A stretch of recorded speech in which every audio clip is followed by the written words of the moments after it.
Welcome back to our 35th episode of the Launch Your Farm Show, where I interview Chris Knighton with the Knighton Real Estate Advisors in Grimsby, Ontario. In this episode, Chris and I talk about why you shouldn't worry about the competition in your farm, because in most cases, you can outservice them. Chris also shares how he focused on raising the bar in his own business by looking at what other agents weren't doing and ramped up his customer service. And we talk about what strategies Chris used to leverage massive growth in his farm, and a super easy way to connect with the people in your farm and how to add value to them. Plus, Chris shares how to stand out and get more attention and build a name in your farm very quickly. Plus, a ton of other ideas and strategies that you can use to grow your geographic farm. So be sure to check out this episode, like and subscribe, and enjoy the episode with Chris. Welcome back to another episode of the Launch Your Farm Show. I'm your host, Ryan Smith, and today we've got a great guest. It's Chris Knighton with the Knighton Real Estate Advisors. So Chris, take a second, tell us a bit about yourself and why you're here. Thank you. All right, thanks for having me. My name's Chris Knighton. I run a small to medium-sized team out in Grimsby, Ontario. To give a little bit of brag on our people, we were number one in Canada for KW. For January, for teams, for GCI, we're the top producing per agent team across all brands for 2 years in a row, which is pretty, I was really excited about for our people. Nice.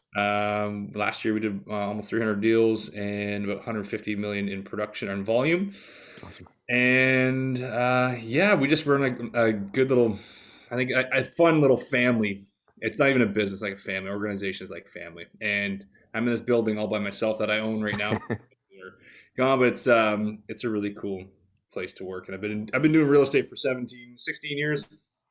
I was in Houston for 10, ran my own brokerage investment firm down there, and me and my wife owned a bunch of shopping centers and office buildings, and decided to move back to my hometown of Stoney Creek, Ontario, about 6 years ago. 6 years? Yeah, 6 years ago. So we've been back in Canada for 6 years, and started growing the team around 4.5 years ago. Awesome. So you kind of got your roots when you started here in residential. I think from what I know of you, it was more commercial side of things and investment in the States then? Absolutely. Yeah. So that was more of, we started doing lots more residence. I say lots more. I never really, didn't transact a lot. I focused on our own investments, and it was just a crazy story going down to Houston. I think about like 5 to 10 million people in this area. That's a city, and compared to here, where all of Southern Ontario is like 10 million people, right? So yeah, exactly. Crazy. But I love being back. The best move I ever made was to move back to Canada. Awesome. So when you got started and you came back, what did that look like for you to jump into the real estate world from the residential side of things then? Well, I came back and my plan was I didn't know what the heck we were doing. I was like, you know what, we're going to shut down. My mother-in-law passed away, so we moved back, wanted to be close to family. And we focused on, we started building our house. We don't live in it anymore, but we're down by the lake in Stoney Creek. And we started while we were down there, came back, and I knew I wanted to get into real estate, but I was still talking to commercial brokerages in downtown Toronto. I didn't know what the heck I was going to do, but I knew I was getting my license up here anyways. It was pretty easy because I had my broker's license down there. Mm-hmm. And honestly, I saw, this is no dig on anybody, but I went from this huge metropolitan area where I was this tiny little fish in a massive ocean, not even a pond. Yeah. And the level of professionalism in our industry of real estate was, especially in the commercial side, was so much more evident down there. Mm-hmm. And it felt like when I came back to Canada, my hometown, it's like I took a time warp back to the mid 1990s. Still, in Hamilton, we still use combination lock boxes. Yeah. They started using Supra lock boxes, which was combination electronic lock boxes in 2000 and 2001 in Houston. That's crazy. 20 years ago. Crazy, yeah. Right? Yeah. So, but I also saw the level of professionalism in the industry, and I knew that I wanted to help people. That's my entire mission. My actually written down mission, vision, value. My mission is to be the best version of myself every single day, so that when I wake up, I can help other people live their best lives, whether it's financially, spiritually, in business. And I just saw there was an opportunity business-wise, but there's also a need, because that's if anybody ever represented my parents, who were in their late 60s and their 70s now, at this level, I would be like, oh, this is so. And again, it was no dig against anybody in particular. I think it was just the nature of our industry here. It was very antiquated in my mind. So I saw that as an opportunity. I said, you know what, I'm just going to get in there and I can work from my home office and I can, make a little bit of cash, but do it in a professional way. And I didn't want to leave my subdivision. We're in 50 Point. And I was like, I could do enough business here if I just put my mind to it. So that's how I kind of got into the real estate residential game here in Canada. Yeah, so you started farming your area, and I find a lot of agents do that. They start with the area they work in, and then they either quickly figure out it's a good area or it's not a good area, or they expand. So what would that look like for you when you started jumping into it? Did you do research, or was it just because you lived there? I did research because when I was looking to build our house, I wanted to be in the highest dollar, highest turnover area in that area, because if we ever had to sell or anything, I wanted to be able to get over. Because I was putting, I didn't have credit, so I had to go and put a whole bunch of my own money into this building, and I couldn't get any financing until I, filed a tax return, which I hadn't done in 10 years prior. So I knew that's what it just happened that worked out good for the business, because I was like, I didn't know how to get going in residential. So I'm just going to talk to people. I sent out a letter before I even had my license. Said, hey, I'm getting the business. Here's my card. It's probably not legal, but whatever. And then I started door knocking. And I remember it was cold, and I went from we weren't retired by any means, but I didn't really need to work too much down south because we had everything kind of set up, and I worked because I loved it. And so going back, putting my ego aside, and going knocking on doors, and it was cold like that. I don't know if you remember 2014, the end of 2014. It was frigid. Yeah, it was one of those really cold winters. So I went out door knocking, and a lot of people oh, buddy, listen, there's a team here. They sell everything. Yeah. You probably want to go knock another thing. So I'm like, well, thank you. I'm going to use that. And I told a bunch of people, so I'm going to take over this. I'm going to be the number one agent by the end of the year in this area. Everyone's like, good luck. Good luck. So 6 months later, I was the number one agent, and I had a team. I'm not going to say any names that still to this day they loathe me. I've never been anything but nice to them, speak highly of them. Yeah. I don't ever speak bad about anybody because it gets around back to you in some way, shape, or form. And they just, RICO complaints and talking shit about me all the time. And I hear this, and I'm just like, oh man, if I ever become that sad as an individual, I do not want to be doing anything, because I have the saying, well, that's not my saying, but winners focus on winning, losers focus on winners. Yeah. I'm just going to focus on being the best version of myself. And I do that every day. I take a step forward, get better. I can be happy with whatever it is, because it's not outcome or results based. It's action based. And if I take action to move me in that direction, my happiness can be elevated.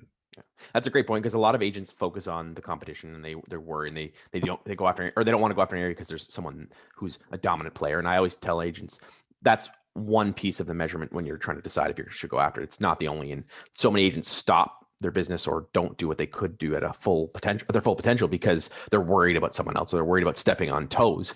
And at the end of the day, if you do it right, you're going to step on some toes, but as long as you're doing it legally and above board, you're out to make money and grow a business. And that's absolutely. And you can talk to anybody. If you're representing somebody, or you're represented by somebody, I can talk to you about anything. I can say, I'm not soliciting your business, but you want to ask questions, I can talk to you.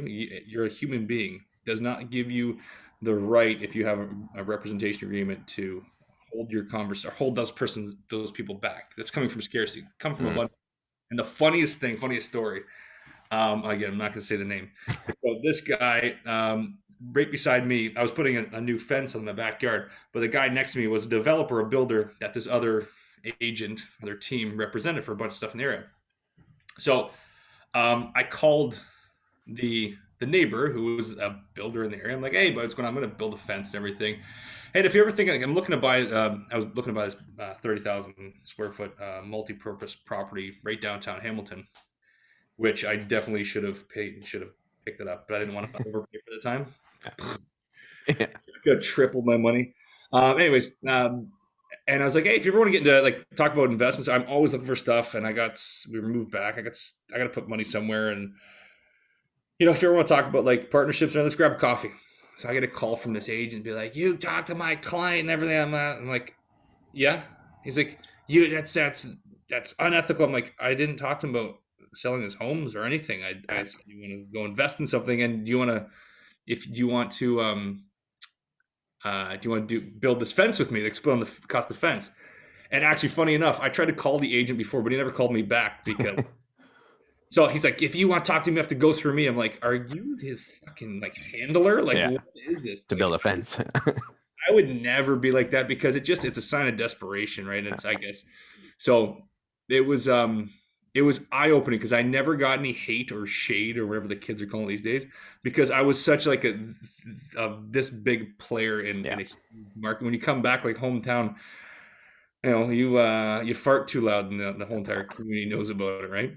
I was at family reunion with Keller Williams a few years ago, and it was Ben Kinney was talking, and he said that the tallest trees get hit by lightning the most, and the bigger you get, the more likely you're going to be attracting people to bring some drama. And again, that stops a lot of agents from succeeding sometimes, I find, because they're worried that they're going to cause a ruckus, and it's like I'd rather be successful and have the money and worry about it later. Absolutely, and I'm actually. It's one of my favorite things is ruffling feathers, but in the most way possible. No, just to be like, because if someone like comes at me or whatever, I'm like, I'm going to do what I think is best. And I shouldn't say I've never done anything unethical in my life. I cannot recall one time in business where I was unethical purposefully. But I'll do whatever I can to push envelopes, push the boundaries of whatever we're allowed to do and everything.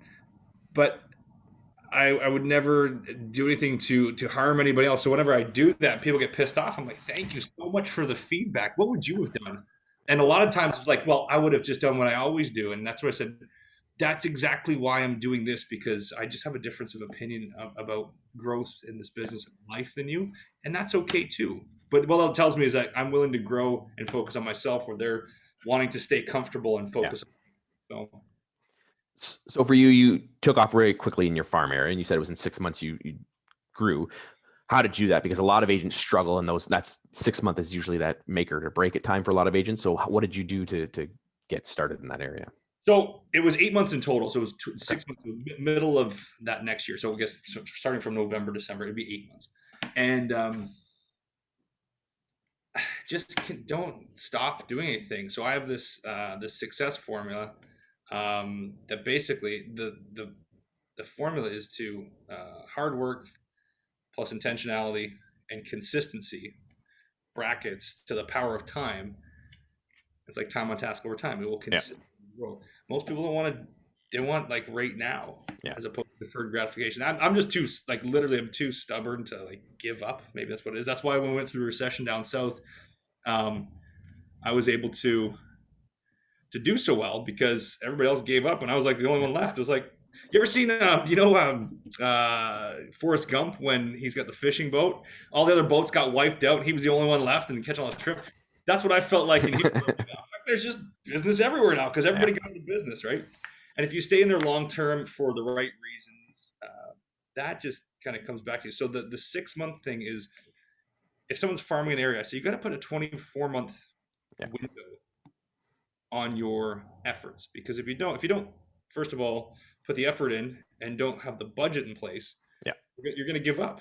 And if you're expecting to see a return, if you're treating yourself as an actual business owner, if you make an investment into a business, how long till you see that turnover or that return back to you? We're in a business where your average turnaround time, even if you have a client today, is 3 months. It's not like I'm selling this pen, right?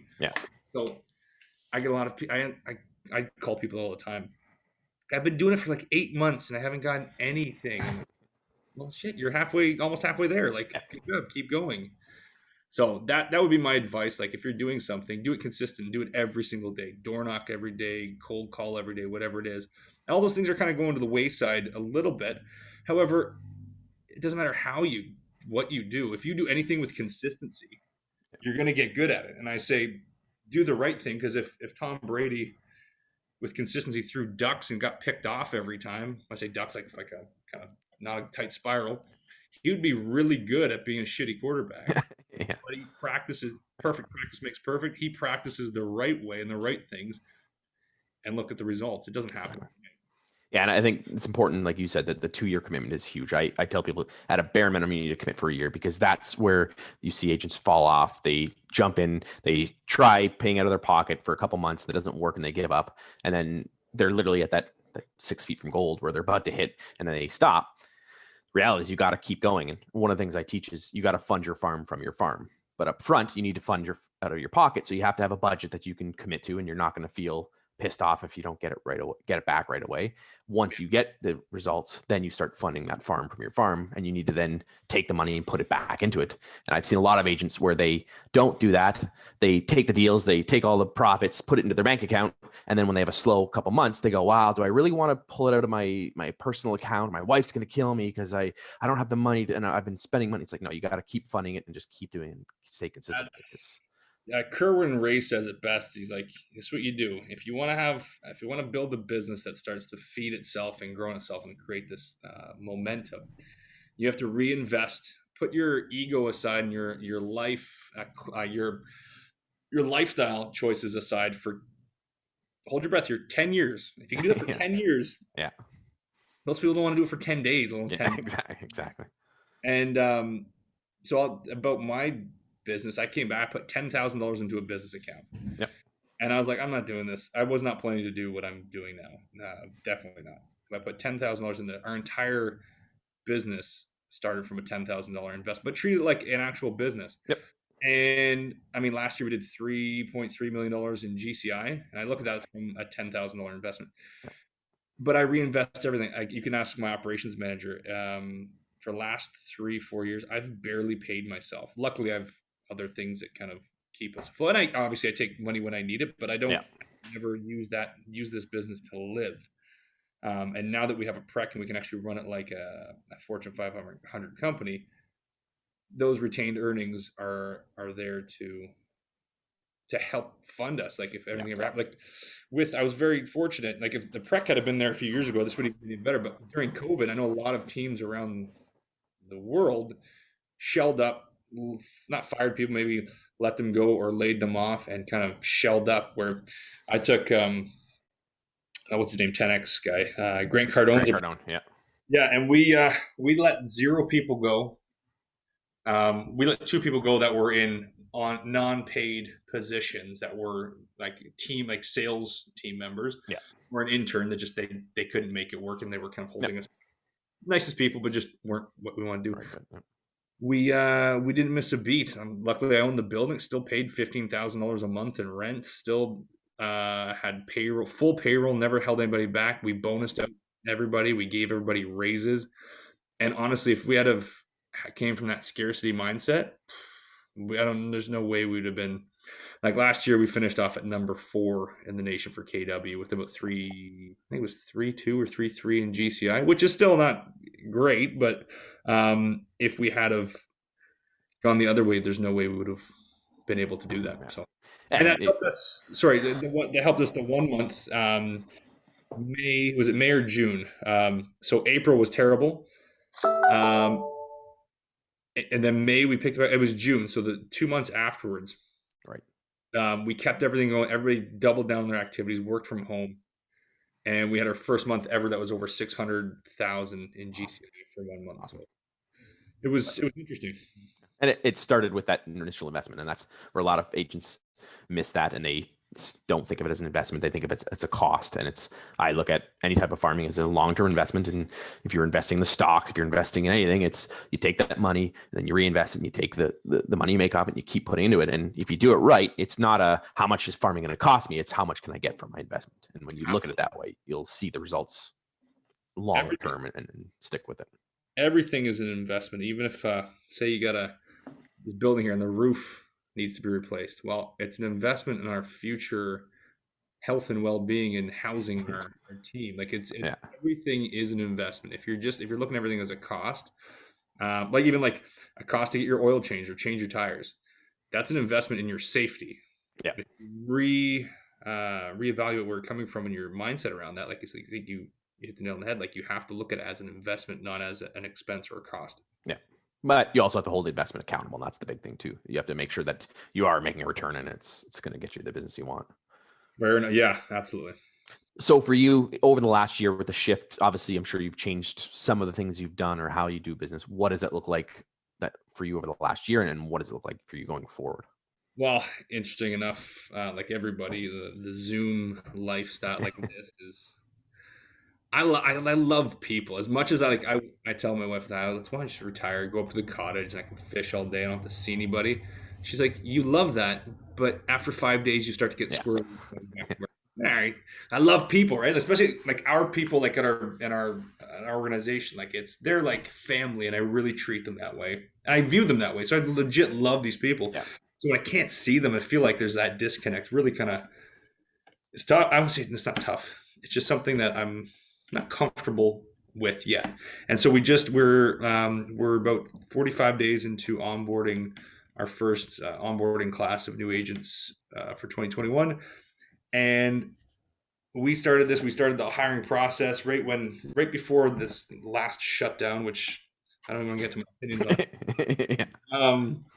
They it was I had everything planned. It was going to be in house. I had the boardroom set up. It was going to be great. 3 times a week in here doing it for the first 45 days, and we did it all. We just finished. Actually, this is the end of their first 30 days. We just finished Ignite with KW. Yep. I taught it in here. While I was standing in this like setup right here in our boardroom, they were all at home. So that has changed quite a bit. So onboarding 4 people, I would never have chosen to do that. Yeah. However, it was one of those things where like I ain't backing down now. So very nervous. I was very worried. I lost sleep.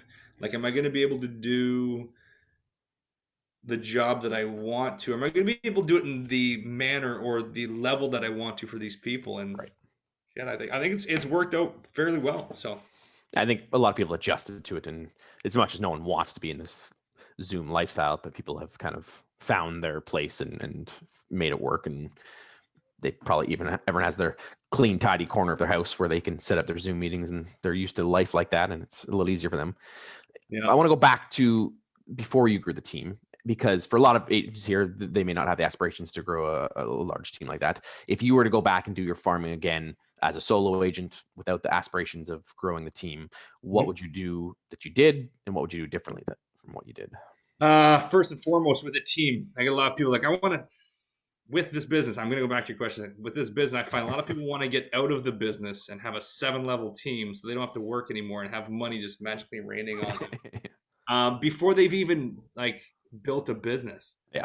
They want to expand to different areas and different regions before they actually have a business. People always ask me, why haven't you expanded? I'm like, because 300 deals is about 1.5% of our board's production. If I have 1.5% market share to really have a business that deserves to be expanding, we have to work on this. And when I was asking people, about they say, I want to start a team. I asked them why. They think it's this massively profitable thing, and it's going to be people working for me and stuff. I'm like, if you're getting into real estate team building for immediate gratification, and you don't think you're going to stay up at night crying and wondering what the heck you're doing, how you're letting people down. And I see people with teams all the time. There's some phenomenal teams, but I see a lot of people they hire just whoever's there. Yeah. I'm like, why aren't these people working hard for me? I'm like, well, because you just said that they're not working hard for you. You need to work hard for them. Yeah. A different mindset. So what I would have done differently is to not let off the gas pedal. In 2000, we lost a lot of market share in that neighborhood that we do, because I was focused on kind of growing this team. Me away from that, and we didn't have any systems in place to continue that. So I would have continued door knocking, cold calling, sending the mailers out, community events. I would continue to do those. I would have just continued to do that at a high level. I let my foot off the gas a lot with my personal lead gen, because like most team leaders, they want other people to do it. Yeah. And that was the thing I've learned most, is you can never stop lead generating at you personally, because this is this relationship and a trust-based relationship business. Yeah. Doesn't matter how many doors you knock, how many cold calls you make, you got to build trust before they're gonna want to.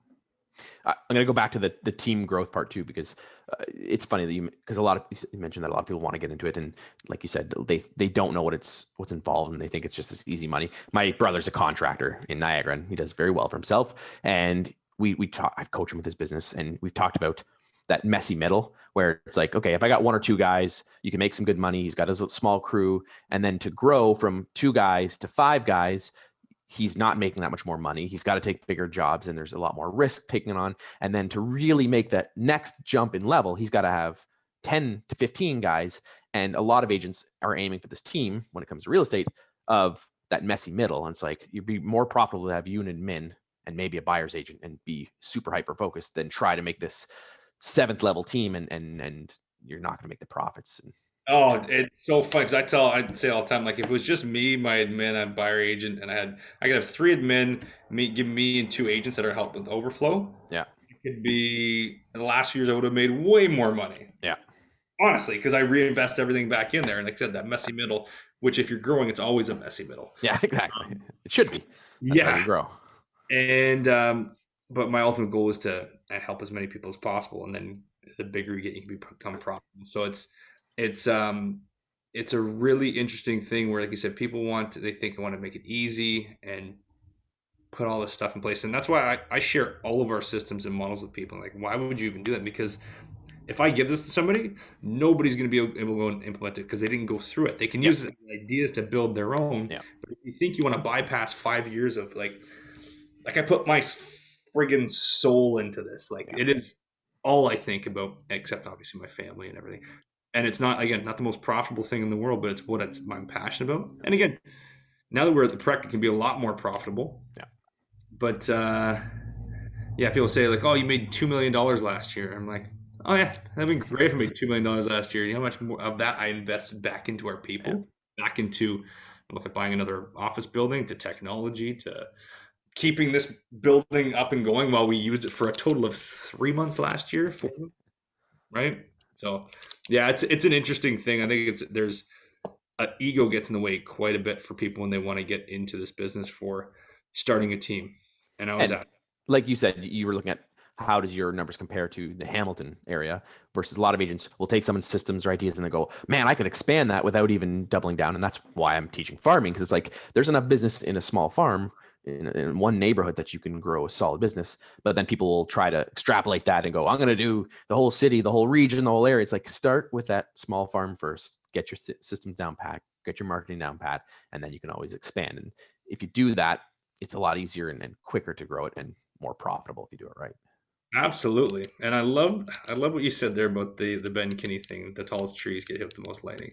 2018 was that's when I had pulmonary embolisms and didn't almost die, but could have died obviously from it. And so it took me away from the business, stopped lead generating, started trying to it wasn't focused on the right things. It wasn't ego based. It was more of like I just wasn't focused on the right things. And at that time we had one of these agents talking shit about me enough to other people where literally I had started to get this. I was the golden boy of this area. Everybody loved, oh my God, it's great. And then not so much. People hated me. I'm just out there to make a buck and everything. Because the more successful you get, the more people think, oh, fuck that guy. I'm not going to use him. He's going to get all the money. He can make all stuff. Where now we've become and just push through again. Don't speak ill about him. I follow 4 Agreements. If everyone knows what that is. Yep. One of the best books ever. I'm not going to say it's the best one, but be impeccable with your word is the very first thing. If you're impeccable with your word, don't take things personally. Because if I had taken it personally, which I did several times, you can't, because it has nothing to do with you, because it's all on them. It's their limitation. Don't make assumptions and always do your best. And there's a few dark times where I was like, people don't like me in my own neighborhood because of what other people are saying. And if you try to fight fire with fire or kind of go back, nothing happens. So just follow those 4 Agreements, and over time you'll start to build up that.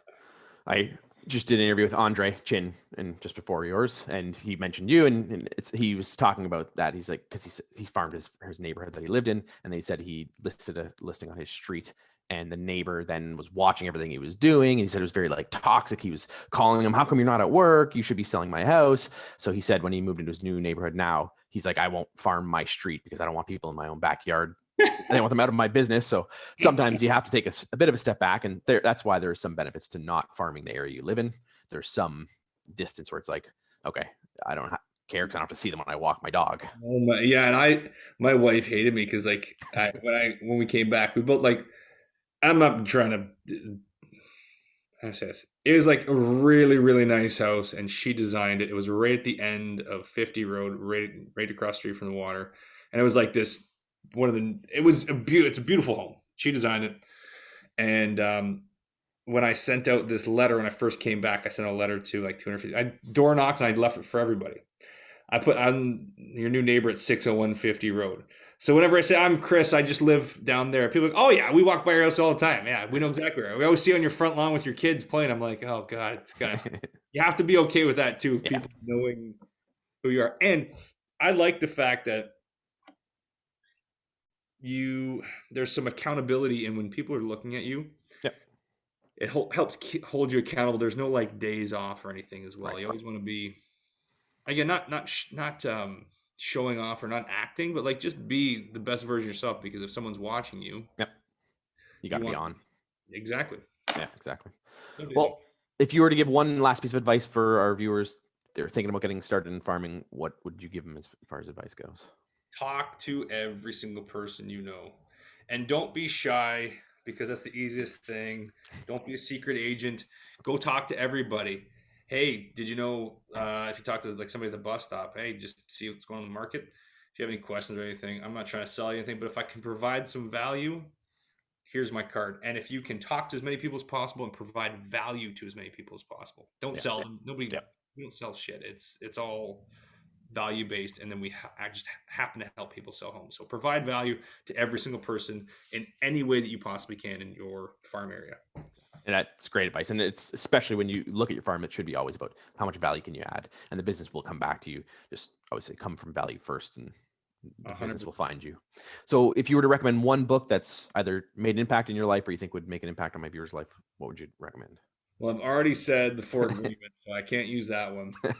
I'm going to give 3, and I'll tell you what. So I'm going to give one for business, financial mindset, and the other one for parenting, because those 2 things are most important to me.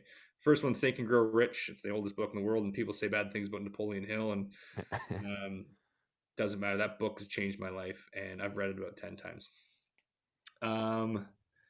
And then for 2 parenting books, Raising Men, and then also for if you have a daughter, that's why I had to give another one. Strong Fathers, Strong Daughters. Awesome. We'll put those in the notes so people can check them out. So that's great. How can our viewers check out what you're up to or connect with you if they'd like to?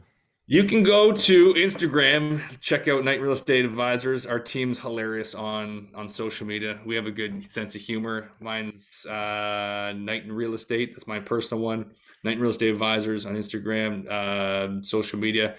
You can go to our webpage, KnightonListings.com. And if anybody's KnightonReviews.com. If you have a Gmail address and you want to give us a 5-star rating, that would be incredible.